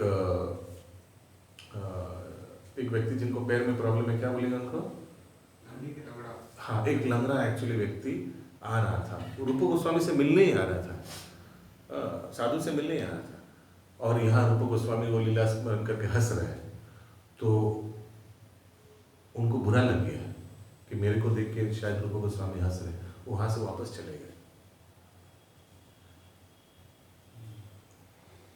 इसके बाद से रूप गोस्वामी को भगवान के नाम जप में कोई आनंद नहीं मिल रहा था, बंद हो गया। बहुत संकट में पड़ गए कि रुचि नहीं आ रहा है लीला में, भगवान का नाम जप में रुचि नहीं आ रहा है, जरूर मेरे से कोई वैष्णव अपराध हुआ होगा। तो रूप गोस्वामी ने अपने बड़े भाई सनातन गोस्वामी के पास जाकर ये बात बतलाया।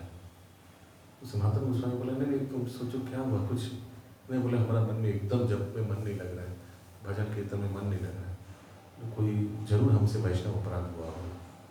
बोले, तुम सोचो कहाँ हुआ होगा। बोले, मेरे को तो याद ही नहीं आ रहा है, कुछ याद ही नहीं आ रहा है, क्योंकि ऐसे भी वो तो आँख बंद किए हुए थे, और कौन आया कौन गया तो समझ ही नहीं आया।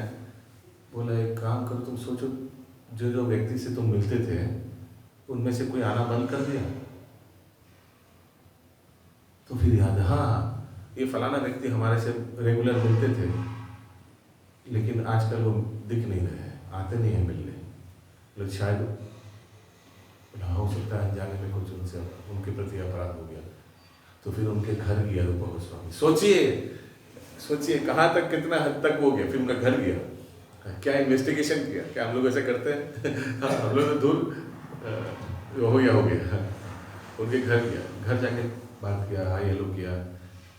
डायरेक्ट पूछने में तो संकोच लग रहा था, फिर अच्छा से उन्होंने सत्कार किया, सब कुछ ठीक किया। आप आजकल आ नहीं रहे हैं, हमको बहुत बुरा लग रहा था। तो फिर उन्होंने टूट पड़ा, मैं तो आया था आपसे मिलने, आप तो मेरा स्थिति देखकर हंस रहे थे।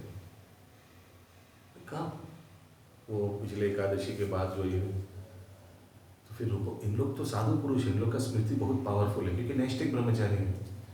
उन्होंने स्मरण किया, अरे आप ये समय आए थे क्या? बोला, अरे इस समय। फिर उन्होंने समझ लिया कि इस समय तो मैं भगवान का ये लीला स्मरण कर रहा था, वही समय आ गया होगा, देखिए अनजाने में क्या हो गया मेरे से। हाँ तो ठीक है, अभी हो गया तो हो गया। तो उनको फिर उन्होंने सेवा किया। तो how to come out of it, punishment का what is the way out? Way out is उन्होंने फिर सेवा किया। सेवा करके वैष्णव को सेवा कीजिएगा, साधु लोगों को सेवा कीजिए, साधु लोग का मन ऐसे पिघल जाएगा, ऐसे पिघल जाएगा। हाँ, इस तरह से उन्होंने इन्वेस्टिगेशन करके ये केस को सॉल्व किया। तो हम लोग कितना भी अपराध करते हैं। हाँ, उसी कलयुग में इतना अनजाने में जो भी अपराध हो रहा है, अप्रारब्ध फलम पापम कूटम बीजम फलम मुखम क्रमेणैव प्रलीयत विष्णु भक्ति रतत्मना। उपाय क्या है? उपाय भी आज हमने पढ़ा, भजन कीर्तन करते रहिए। खुद का फॉल डाउन या दूसरे का प्रति अपराध जो भी है, अच्छा से भजन कीर्तन करते रहिए। Do not repeat. जाकर अगर पता चले तो जाकर क्षमा मांग लीजिए, पता ना चले तो तीव्रता से भजन कीर्तन करिए, वही उपाय है। लेकिन we have to be introspective. हम लोग को बहुत सतर्कता से चलना है, वो कैजुअली नहीं चलना है। श्रील प्रभुपाद एक सेंटेंस में बताते हैं, devotional life means walking on razor blade.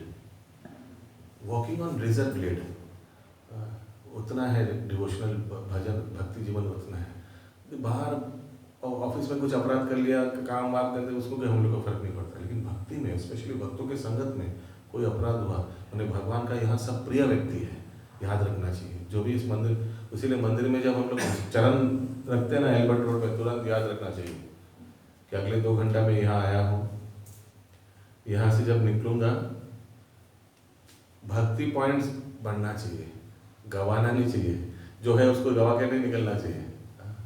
मैं यहाँ सीखने आया हूँ, मैं यहाँ सिखाने नहीं आया हूँ। ये सब अपने आप को, हाँ मैं यहाँ वैष्णव का दास हूँ, मैं यहाँ अपना बॉसगिरी दिखाने नहीं आया हूँ। ये सब कुछ अपना संकल्प करके फिर एल्बर्ट रोड, श्री सी एल्बर्ट रोड पर चरण रखना चाहिए। क्योंकि बाहर आप कुछ भी करिए, वहाँ भी पिटाई होगा, ऐसा नहीं कि उसका प्रायश्चित माने उसका कुछ परिणाम नहीं होगा, लेकिन यहाँ कोटि गुना ज़्यादा होगा, क्योंकि यहाँ सब भगवान गोविंद जी का मेहमान है। तो ये सब सोच करके फिर 3C एल्बर्ट रोड पे पैर रखना चाहिए कि ऐसा ना हो कि आमदनी 98 और खर्चा रुपया। आगे श्रील रूप गोस्वामी बताते हैं कि उनके ज्येष्ठ भ्राता सनातन गोस्वामी ने वैष्णव के मार्गदर्शन के लिए हरि भक्ति विलास का संग्रह किया है, जिसमें उन्होंने ये हरि भक्ति विलास बुक है क्या? हाँ, सनातन गोस्वामी द्वारा। जिसमें उन्होंने वैष्णव द्वारा पालन किए जाने वाले अनेकानेक विधि विधान का उल्लेख किया है।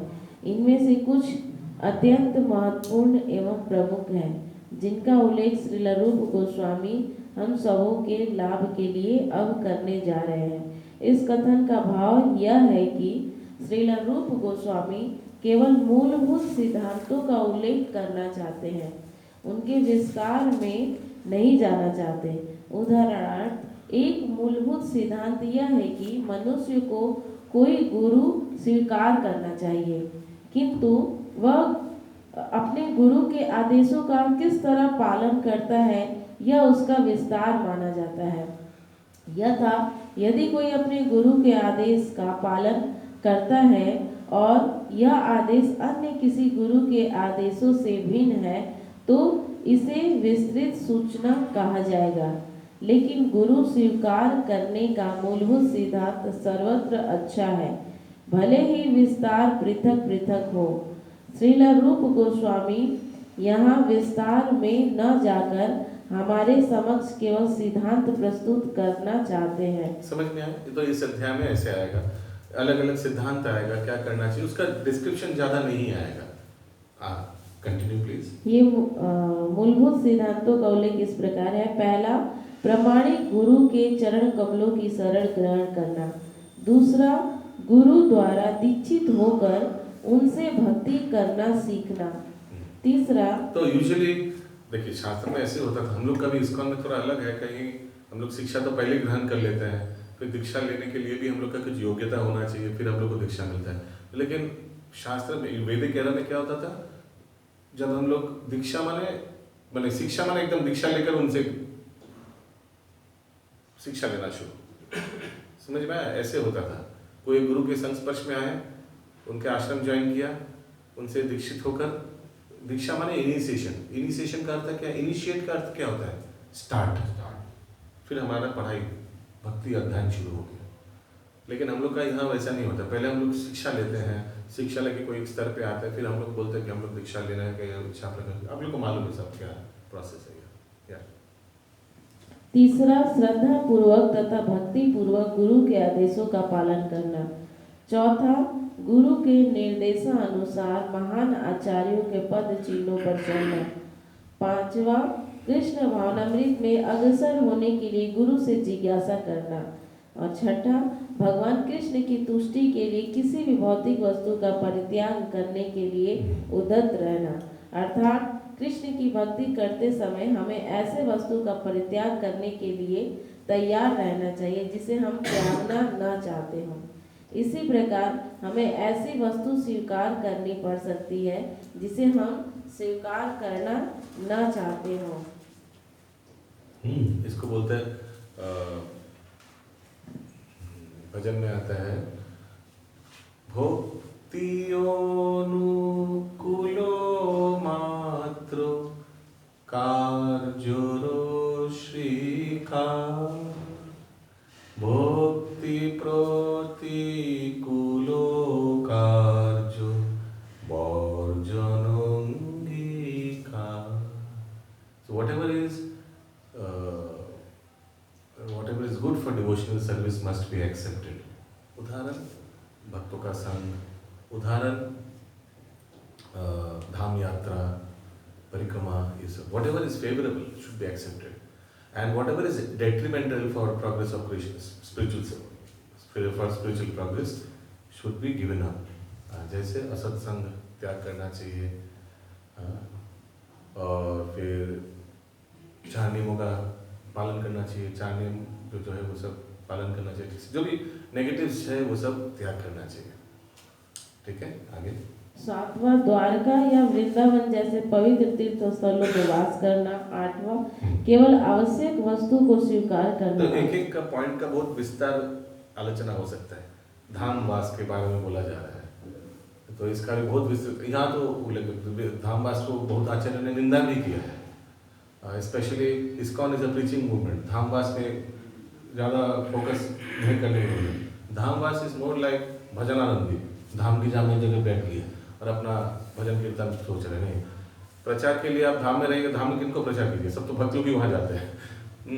प्रचार के लिए आपको ऐसे कली कथा जैसे कली जगह में रहना पड़ेगा, हाँ है ना।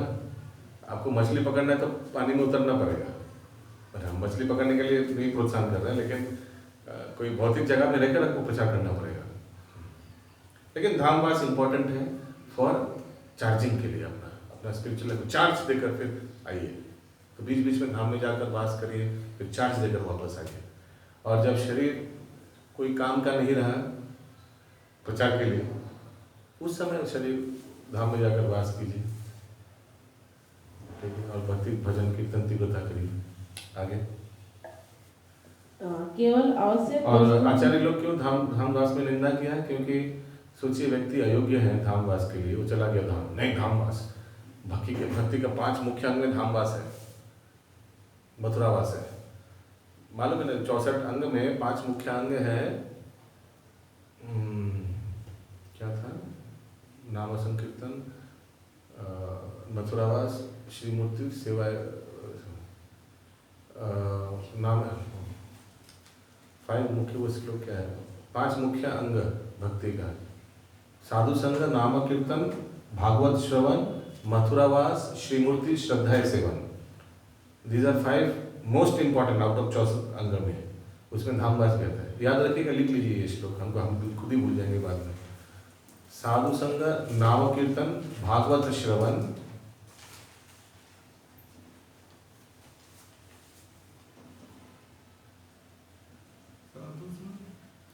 नाम कीर्तन, भागवत श्रवण,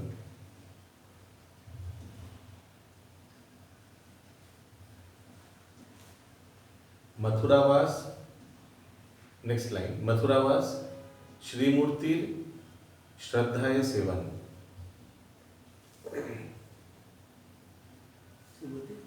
श्रद्धाए सेवन।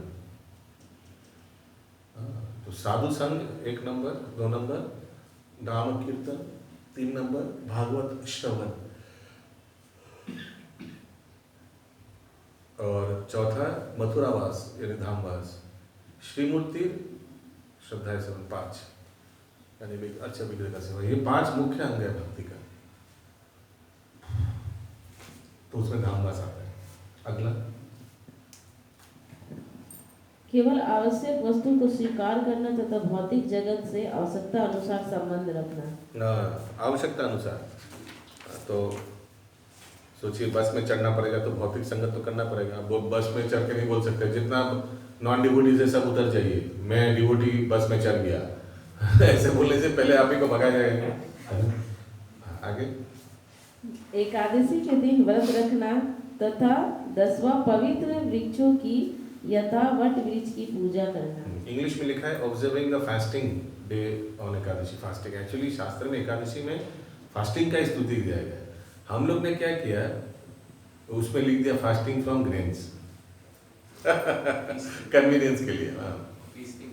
हाँ, उसी दिन ज़्यादा एक्चुअली माता लोग को परेशान हो जाते हैं बनाने वाले, क्या बनाए। प्रभु लोग आगे से टेंशन आ जाता है, कल एकादशी है, कल क्या बनाएंगे, उसका दिमाग में घूमते रहता है ना, ये लाओ, ये लाओ, वो लाओ, ये लाओ। और सबसे ज़्यादा उसी दिन कैलोरी इनटेक हो जाता है ना, तेल वगैरह, घी, ये वो, है ना। लेकिन शास्त्र में दिया हुआ एकादशी माने फास्टिंग फ्रॉम ग्रेन्स नहीं दिया हुआ है शास्त्र में। वो हम लोग ने उसको लीला से जोड़ करके ग्रेन्स ऐड कर दिया। तो ये हर भक्त के लिए चिंतन है क्या? सभी का ही चिंतन होता है? मेरे को तो होता है, मैं अपना स्तर का बता रहा हूँ। मेरे को तो बहुत टेंशन होता है एकादशी है, फिर ये अलग अलग चीज़ क्या बनाएंगे। कभी लोग सोचते हैं इस एकादशी में और कुछ ऑपुलेंट बनाएंगे कुछ, और एकादशी में उपवास माने निकट, वास माने भगवान का निकट वास करना, यानी भजन कीर्तन करते करते व्यक्ति का पूरा दिन जाएगा कि वो खाने के बारे में सोचेगा ही नहीं। ऐसा होना चाहिए। एक्चुअली क्या होना चाहिए, व्यक्ति को सोचना चाहिए कि प्लानिंग करना चाहिए। अभी परसों एकादशी है फॉर एग्जाम्पल, हाँ, सुबह हम क्लास करेंगे, दोपहर को सब भक्तों को बुलाएंगे और कीर्तन होगा, और शाम को प्रहलाद महाराज का शिक्षा पढ़ाएंगे, और रात को ऑनलाइन में हम लोग एक क्विज करेंगे, स्पिरिचुअल क्विज। ऐसे करके सारा दिन जाएगा, तो फिर सो ही जाना है, उसके बाद सो जाना है, उठेंगे तो फिर पारण करेंगे, पारण पनीर बटर मसाला से, अच्छा बढ़िया ठीक है, ठीक है। तो ऐसा करके आगे से अगर हम लोग प्लान करें, हम लोग क्या उल्टा कल परसों एकादशी है, सुबह हम लोग हाँ फ्रूट सैलड, हाँ दिन में हम लोग एचोरे सब्जी, बहुत मंदिर में एचोर लेता है लोग एकादशी में, कटहल का सब्जी, उसके साथ साबूदाना का खिचड़ी होगा, उसके साथ कुछ पकौड़ा होगा और आलू का चिप्स रहेगा ये प्लानिंग करते हैं कि क्या क्या खाएंगे, है ना। वही मैं अपने लिए बता रहा हूँ, मेरा तो स्तर वही है। हाँ, लेकिन अगर वो ऐसे करके पूरा हम लोग भक्तों के संग में पूरा एकदम फिक्स कर ले एकादशी में, तो फिर अच्छा कट ही जाएगा, पता भी नहीं चलेगा। हाँ यस, मैंने हम सब्जी का बात कर रहे हैं, बहुत मंदिर में कटहल बनता है, अच्छा है, आई मीन अच्छा है, माने होता है अच्छा बुरा मालूम नहीं होता है, फ्रूट है ना, फ्रूट का सब्जी है कटहल, जैक फ्रूट, जगन्नाथ जी का पसंदीदा फल। ठीक है, यस। और एक दो और यहाँ पे प्रभु 10वां बताएंगे कि पवित्र वृक्षों यथा वट वृक्षों की पूजा करनी चाहिए। फिर से कहा, हाँ तो हम लोग को मालूम है, भगवान बताते हैं भगवद गीता में, वृक्षों में मैं अश्वत्थ वृक्ष बोलता है ना, पीपल का पेड़ है, ऐसे कुछ, वो साक्षात भगवान है। हम लोग का मंदिर के बाहर भी देखा आपने, एक बरगद का पेड़ है, पीपल का पेड़ है, उसमें देखिएगा एक भगवान का एक मूर्ति भी लगा हुआ है उसमें। हाँ, कि ऐसा नहीं कि कोई उसमें गुटखा खा के हाँ ना करे, उसीलिए सब।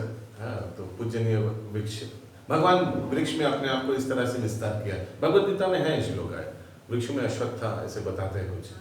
तो इस पवित्र देश वृक्ष, फिर तुलसी है, तुलसी वृक्ष को भी हम लोग बहुत साक्षात वृंदा देवी है। विधिवत भक्ति आरंभ करने के लिए इन 10 प्राथमिक बातों की आवश्यकता होती है। यदि प्रारंभ में नवदीक्षित भक्त उपयुक्त 10 नियमों का पालन करता है, तो वह निश्चित रूप से कृष्ण भावनामृत में अच्छी प्रगति करेगा। इसके अतिरिक्त जिन आदेशों की सूची दी गई है वे है, पहला अभक्तों की संगति का दृढ़ता पूर्वक परित्याग। दूसरा, भक्त की इच्छा न रखने वाले व्यक्ति ये को, जो आ रहे हैं ना, ये पॉइंट्स सबका दायित्व है कि एक एक पॉइंट्स अपने जीवन में कंपेयर करके दिमाग में वो चलना चाहिए। मेरा ये हो रहा है टिक, ये हो रहा है टिक, ये हो रहा है नहीं नहीं नहीं नहीं, वो रेड टिक, तो याद रहेगा कि इसको हमको करना है, जीवन में उतारना है। आगे प्रभु एक क्वेश्चन है अभक्तों के सेंस में, जैसे कि कभी क्या होता है कि कोई परिवार में एक जन भक्त बन जाता है, लेकिन बाकी लोग नहीं बने रहते, तो वो लोग प्याज लहसुन नॉनवेज सब खाते हैं, तो वो उनका संग कैसे त्याग? नहीं, उनका संग त्याग नहीं करना है, परिवार का संग क्यों त्याग करना है, तो उसके साथ एडजस्ट करते हैं। हाँ, आप अपने विचार से खाइए, अपने अलग बना के खाइए, और उन लोग के वो जैसे कर रहे हैं करने दीजिए। आप इस्कॉन में आए हैं, लेकिन घर में इस्कॉन गिरी नहीं करना चाहिए, वो कभी आएगा ही नहीं, फिर इस्कॉन में कभी नहीं आएगा इस्कॉन में। परिवार में कभी इस्कॉन गिरी नहीं करना चाहिए। परिवार में अगर शिक्षा देना है, जो इंटेलिजेंट भक्त वो आउटसोर्स करेगा, क्योंकि आप घर का मुर्गी है, आप डायरेक्ट बोलेंगे तो वो अमृत भी विष के जैसा लगेगा।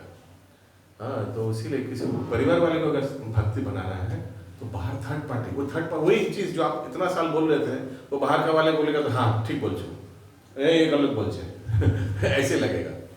हाँ, तो इसीलिए कभी कभी भी परिवार वाले को टच नहीं करना चाहिए। मैं अपना हिसाब से, मैं अपना छोटा बुद्धि से देखा मैंने, कभी भी परिवार वाले को ये भजन कीर्तन में इनडायरेक्टली करिए। परिवार वाले प्रभु जी भक्ति में नहीं है, तो बोलिए प्रभु को कि कल मैं थोड़ा जा रहा हूँ इस्कॉन, हुआ ना, थोड़ा तुम 5 मिनट के चलो, थोड़ा 5 मिनट के थोड़ा प्रसाद सब को लगे, तो मेरे को सेवा मिला है। सॉरी, एक दो झूठ बोल दिया, तो रिकॉर्डिंग में झूठ बोलना नहीं चाहिए। तो प्रभु किया, बोले ठीक है चलिए, इनको हेल्प करने के लिए चाहते ही पड़ेगा, लेकिन 5 मिनट। हाँ 5 मिनट, तो अभी आपको मालूम है 5 मिनट कुछ होता है क्या? 5 मिनट में प्रसाद सर्विस एक बैच आधा घंटा का लगता है, 2-3 बैच, उसके लिए वेट भी करना पड़ता है। और आप देखा उनको लाया था 5 मिनट के लिए, कहाँ है प्रभु? और प्रभु गया है मंदिर में ट्रक में प्रसाद ले आने के लिए, देखिए फिर इन्वॉल्व हो गया, है ना। मंदिर से प्रसाद लाया, ऐसे पसीना वसीना करके, फिर दूर से दूर में रहिए। हाँ, देखिए क्या करते हैं। देखिए प्रसाद भी परोस लिया, एक बैच दूसरा बैच, आधा घंटा के लिए 5 मिनट के लिए बोला जाता है, 5 घंटा हो गया अभी भी सेवा कर रहे हैं। हाँ, तो ऐसे करके अलग अलग तरीका से भक्त लोग अपना परिवार वाले को भजन कीर्तन में लाना चाहिए। आप कभी भी लेक्चरबाजी मत कीजिएगा, हम लोग कृष्ण का दास हैं, हम लोग को सेवा करना चाहिए, ये सब बोलिएगा ना, परिवार वाले एकदम रुक जाएगा। प्यार लहसुन खाता खाओ, कभी नहीं दिखाना चाहिए कि तुम लोग पापी हो, तुम लोग नरक में सरोगे, हम देखो वैष्णव है, हम प्यार लहसुन नहीं, ये सब कभी नहीं बोलना चाहिए, कभी नहीं बोलना चाहिए।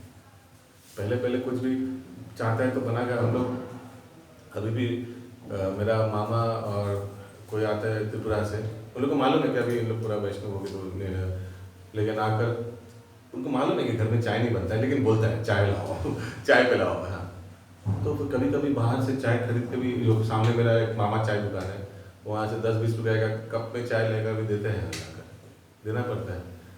अभी मामा जो है, मामा और उन लोग पितृतुल्य है, समझ रहे हैं आप, वेरी एल्डरली। उन लोग को हम सिखाने जाएंगे तो देखिए आगे आकर तो बोलता था नॉनवेज लाओ, ये लाओ, क्या हुआ तुम लोग बंद कर दे, हम लोग तो बंद नहीं किया, लेकिन वो भी बोलते भी नहीं वो सब। उनको मालूम है कि वो खुद को लगता है कि अपराध हो जाएगा, यहाँ मंदिर विग्रह है, सब है यहाँ, तो वो सब छोड़ कर भी चाय तक आया है, तो भाई चाय लाओ। हाँ, तो बोल भी नहीं रहे कि घर में बनाओ, नहीं ठीक है, इतना चलता है। तो प्रैक्टिकल सिचुएशन है तो सबको सुनना चाहिए। तो उतना बनता है कि बाहर से आप चाय खरीद के उनको दे दिया, हालांकि देना नहीं चाहिए, लेकिन है तो एल्डरली व्यक्ति, आपका मामा तुल्य, सारा जीवन आप उनको उस नज़र से देखे हैं। सिर्फ पिता ही पिता नहीं होता है, ताऊजी भी पिता जैसा होता है, मामा भी पिता जैसा, मैंने उनको उस स्तर पे हम लोग को सम्मान करते हैं। तो तब कभी तो ठीक है चाय लेके आके दे दिया, हाथ आपने बनाया नहीं, लेकिन ठीक है पी लिया। एक दिन आएगा खुद ही बोलेगा भाई मत, हम बाहर जाके पी ही लेते हैं। उतना थोड़ा, हाँ उतना कम होना चाहिए। हमेशा ये सोचना चाहिए कि हम जिस स्पीड में चल रहे हैं, जरूरी नहीं कि आसपास वाले भी उस स्पीड में चले, नहीं तो वो सब पापी है, नहीं। और धैर्य रखना चाहिए, धैर्य रखना चाहिए, अलग अलग तरकीब सोचना चाहिए किस तरह से पूरा परिवार को लाया जाए, क्योंकि जिस दिन पूरा परिवार भक्ति में आएगा, क्या आनंद आएगा उस घर में भजन कीर्तन करने में, क्या आनंद आएगा। हाँ, मामा काका बहुत ऐसे परिवार है, मोहन गोविंद प्रभु का परिवार है, हमारे शिक्षा गुरु का, उनका भाई लोग सब दीक्षित है, उनका माँ दीक्षित है, उनका बहन दीक्षित है, बच्चे लोग उनका सब दीक्षित है, सब भजन कीर्तन। सोचिए कितना आनंद आएगा एक एक घर में मंगल आरती करने में। All members of the family are initiated devotee, क्या मजा आएगा उसके लिए बैठना पड़ेगा, ये रातों रात नहीं होगा, ये टुकुर टुकुर टुकुर टुकुर करके होगा। ऐसा नहीं होना चाहिए, और जबरदस्ती कुछ काम नहीं होता है, चलता ही नहीं जबरदस्ती वाला चीज़, कहीं नहीं चलता है। मैं तो देखता हूँ क्लास में हमारा, प्रभु मैं अपना प्रभु को बोलते बोलते थक गया, जप करो। अरे उसको कुछ मालूम ही नहीं है कृष्ण कौन है, राम कौन है, हरे कौन है, और वो जप करेगा, ठीक है एक दिन कर लिया आपका मन रखने के लिए, क्योंकि आप नहीं तो रोता है, माते लोग ऐसे करते हैं ना, रोता है मेरा बात नहीं रहेगा, तो ठीक है चलिए इस लेडी का बात रखने के लिए जब कर लिया, हालांकि उनका एकदम इच्छा नहीं था, चाराना भी इच्छा नहीं था। हाँ, डिली करेगा, और आप बोल रहे 16 माला करने, व्यक्ति अभी गुटखा खा रहा है, ये खा रहा है, आप बोल रहे हैं उसको 16 माला, कितना उनको पनिशमेंट दे रहा है आप सोचिए, और वो भी झेल रहा है आपको। ऐसा नहीं होना चाहिए। तो क्या पहले उनको लाइए, आस्ते आस्ते लाइए, किस तरह से देखना पड़ेगा क्या चीज़ में रुचि है। तो हम लोग ने देखा था कुछ भक्त लोग को बॉलीवुड गाना, किशोर कुमार, मोहम्मद रफ़ी का गाना में बहुत रुचि है, तो आपको मालूम है कि ये व्यक्ति संगीत में रुचि रखता है। हाँ, तो उनको उस तरह से माधवास का गाना, भजन, ये सब, और बोलिए कि अरे मालूम है हम लोग का भी ये जन्माष्टमी आ रहा है, उसमें भजन सिखाना है कुछ भक्त लोग को, इन लोग को आता ही नहीं, कुछ क्या करें बोलो, तो देख के छोड़ देना उनके ऊपर, बोलेगा ठीक है काम कर ले आओ मैं सिखा दूंगा तो हो सकता चांस मारना पड़ेगा इस तरह से। लेकिन आपको मालूम है कि आपका हस्बैंड बहुत अच्छा कुकिंग करता है, बहुत अच्छा, कुछ प्रभु लोग होता है ना कुकिंग में बहुत रुचि रखता है। हाँ, तो उनको बोलना है कि हमको थोड़ा बता पाओगे, तुम तो बना नहीं पाओगे क्योंकि भक्त लोग आ रहे हैं, लेकिन तुम तो बहुत अच्छा कुकिंग में हो, थोड़ा बताओ ना, ये मैं कटहल सब्जी बनाना चाहता हूँ, कटहल बिरयानी बनाना चाहता हूँ, कैसे करें? अरे तुम ले आओ, ये ले आओ, मैं ही बजा करके लाऊंगा, रुको ऐसे करके उनको सेवा में नियुक्त करना चाहिए। और फिर उन्होंने परिश्रम किया, सब बजा बजा करके चुन चुन करके अच्छा अच्छा चीज़ लाकर आपको दूर से बोला आपने बनाया, ठीक है। हाँ, तो इससे उनका वैष्णव सेवा उनका खाता खुल गया, इनडायरेक्टली उन्होंने वैष्णवों का सेवा किया। इस तरह से बहुत इम्पोर्टेंट टॉपिक है एक्चुअली ये, क्योंकि इसके लिए कितना लोग दूसरे को भी बना नहीं पाया, बाद में खुद भी निकल गया। पारिवारिक क्लेश से सोचा उफ छोड़ो, ना रहेगा बांस ना बजेगा बांस, जाना ही नहीं है इसको, ऐसे बोल के छोड़ बोल दो। जो लंबे रेस का खिलाड़ी है ना, वो राहुल द्रविड़ जैसे खेलता है, टुकुर टुकुर टुकुर टुकुर टुकुर टुकुर टुकुर, और वो टुकुर टुकुर एक दिन जाकर पूरा परिवार वाला भजन कीर्तन में आएगा। और जो छोटा रेस के खिलाड़ी है वो आके धूम धड़का मारेगा, फिर 2 दिन बाद देखे खुद ही नहीं है। तो इसीलिए अधैर्य नहीं होना चाहिए, ये नहीं सोचना चाहिए कि उन लोगों को कैसे हम प्याज नहीं खाता, मैं क्या करूँ, आपके ऊपर सब है। कैसे आप उसको क्लिनिकली हैंडल करते हैं, ये वर्ड प्रभुपाद यूज करते हैं, क्लिनिकली हैंडल, समझ रहे हैं। लाइक सोचिए 2000 सुई है एक साथ, और उसमें से जो लाल वाला सुई है उसको निकालना है, तो कितना आप सचेतन होकर उसको आस्ते से निकालिएगा, ये आपका कला है। This is where maturity shows. बहुत धैर्यतापूर्वक, स्माइलिंग वे, विनम्रतापूर्वक काम करना है। श्रील प्रभुपाद की जय। तो हम लोग कितना नंबर पॉइंट तक किया है? बस 10 तक किया, तो वहाँ एक मार्किंग कर लीजिए, ठीक है। आज मैंने पेन लाया 17/2/2025, ठीक है। नेक्स्ट क्लास कब है? 27 तारीख को, 2 तारीख को, यस, मैं चेक कर रहा था। Very nice. पवित्र साम्राज्य सिंधु की जय, रूप गोस्वामी की जय, श्रील प्रभुपाद की जय, समवेत गौर भक्तवृंद की जय, गौर प्रेमानंदे, हरि हरि बोल।